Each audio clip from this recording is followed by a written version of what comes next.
نظم شہر آشوب، شاعر نذیر اکبر آبادی، حصہ دوم۔ کیا چھوٹے کام والے و پیشہ ور نجیب، روزی کے آج ہاتھ سے عاجز ہیں سب غریب۔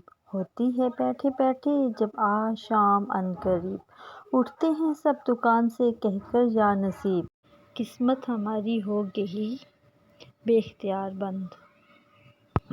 لغت: چھوٹے کام والے، چھوٹے موٹے کام کرنے والے، محنت کر کے کمانے والے۔ نجیب: اشرف خاندانی لوگ، اہل ثروت، کھاتے پیتے نیک نام لوگ۔ عاجز، بے بس، عنقریب، قریب ہونا، قریب کے زمانے میں۔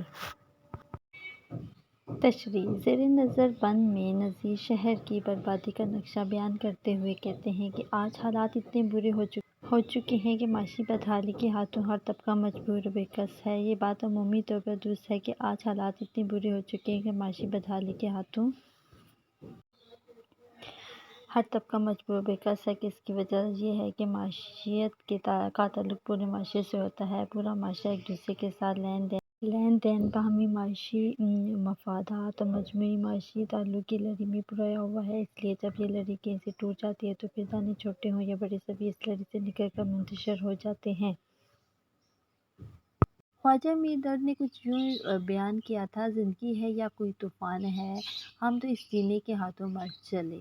یہی بات نذیر اپنی اس بند میں کہہ رہے ہیں کہ ایک طرف چھوٹے کام والے ہیں اور دوسری طرف بڑے کاروباری لوگ ہیں، لیکن سب بھی معاشی بدحالی کی زد میں ہیں۔ وہ سارا دن دکانوں پر فارغ بیٹھے رہتے ہیں، کوئی لین دین یا کاروبار نہیں ہوتا۔ پھر جب شام کا وقت آ پہنچتا ہے تو وہ اپنی دکانوں سے یہ کہتے ہوئے اٹھتے ہیں کہ یہ تو نصیب کی بات ہے، گویا ان کی قسمت بھی کاروبار کی طرح بند ہو چکی ہے۔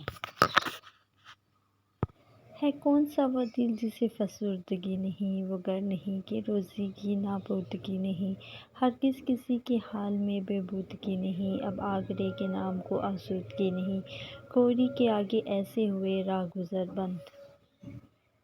لغت: فرسودہ، گھسا پٹا، نابودگی، عدم وجود، نہ ہونا، نہ ملنا، بے بودگی، ہرگز، بالکل، قطعاً، آسودگی، خوشحالی، راہ گزر، راستے۔ تشریح: زیر نظر بند میں شاعر اس بات کی طرف اشارہ کرتے ہیں کہ یہ کیسی بدحالی کا دور ہے کہ ہر دل افسردہ ہو چکا ہے۔ شاعر سوال کرتا ہے کہ آج کے دور میں کون سا دل ہے جو پریشان حال نہیں ہے، یعنی ہر دل کی غم کی شدت کا مارا ہوا ہے۔ ہر گھر میں رزق نایاب ہو چکا ہے، لوگ کھانے پینے اور ضروریات زندگی سے محروم ہو چکے ہیں، کوئی ایسا نہیں جس کے حال کو بہتر کیا جا سکے۔ یعنی پہلے تو بہت سے لوگ افسردہ حال تھے، لیکن اب ڈھونڈنے سے بھی آسودگی یعنی خوشحالی نظر نہیں آتی، گویا اس شہر آگرہ میں رزق کے دروازے بند ہو چکے ہیں، ہر شخص تنگ دست و محتاج پھرتا ہے۔ میر تقی میر نے دل کی تباہی اور ایک عام آدمی کا نقشہ ان الفاظ میں کھینچا تھا: شام سے کچھ بجھا سا رہتا ہے، دل ہوا ہے چراغ مفلس کا۔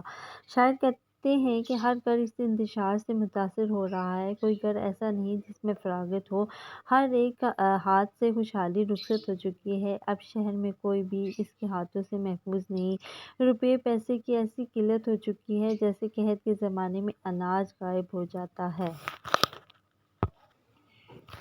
ہے میری حق سے اب یہ دعا شام اور سحر، ہو کر آگرے کی خلق پہ پھر مہر کی نظر، سب کھاویں پیویں یاد رکھیں اپنے اپنے گھر، اس ٹوٹے شہر پر بھی الہی تو فضل کر، کھل جاویں ایک بار تو سب کاروبار بند۔ لغت: خلق، مخلوق، لوگ، عوام۔ مہر، عنایت، کرم، مہربانی۔ زیر نظر بند میں شاعر آگرہ کی بدحالی کا ذکر کرنے کے بعد دعا کر رہے ہیں کہ وہ بڑی عاجزی سے دعا گو ہیں کہ اللہ کرے کہ آگرہ کے لوگوں کے اچھے دن پھر سے واپس آئیں، وہ خوشحالی کا زمانہ واپس لوٹ آئے، لوگوں کے کاروبار چل اٹھیں، لوگ اپنے اپنے معاش میں خوشی خوشی مصروف ہوں، اپنے اپنے گھروں میں فراغت سے کھائیں اور پئیں۔ وہ اللہ تعالیٰ سے دعا کرتا ہے کہ اس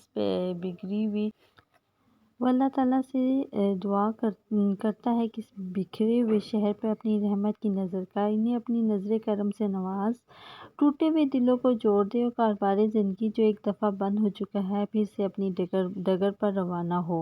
احمد ندیم قاسمی نے کچھ ایسی ہی دعا اس عرض پاک کے بارے میں مانگی تھی: خدا کرے کہ میری عرض پاک پہ اترے وہ فصل گل جسے اندیشہ زوال نہ ہو، یہاں جو پھول کھلے وہ کھلا رہے برسوں، یہاں خزاں کو گزرنے کی بھی مجال نہ ہو۔ الغرض شاعر اس بدحالی و انتشار کے بعد بھی اس امید پر زندہ ہے کہ ایک روز اللہ کی رحمت سے یہ شہر ضرور دوبارہ سے اپنے پیروں پر کھڑا ہوگا۔ یہ ایک عالمگیر حقیقت ہے کہ وقت کبھی یکساں نہیں رہتا، کبھی دھوپ ہوتی ہے تو کبھی چھاؤں۔ جب کوئی قوم عمل اور توکل پر منہ موڑ لیتی ہے تو بتدریج زوال کا شکار ہو جاتی ہے، لیکن جب اس قوم میں کوئی مسیحا یا رہنما اپنی قوم کو بیدار کرتا ہے اور اسے محنت اور عمل کی راہ دکھاتا ہے تو پھر آہستہ آہستہ وہ قوم دوبارہ اپنے پیروں پر کھڑی ہو جاتی ہے۔ یہ شاعر کا مدعا ہے کہ اللہ کرے کہ یہ برے دن پھر جائیں اور اچھے دن لوٹ آئیں۔ آمین۔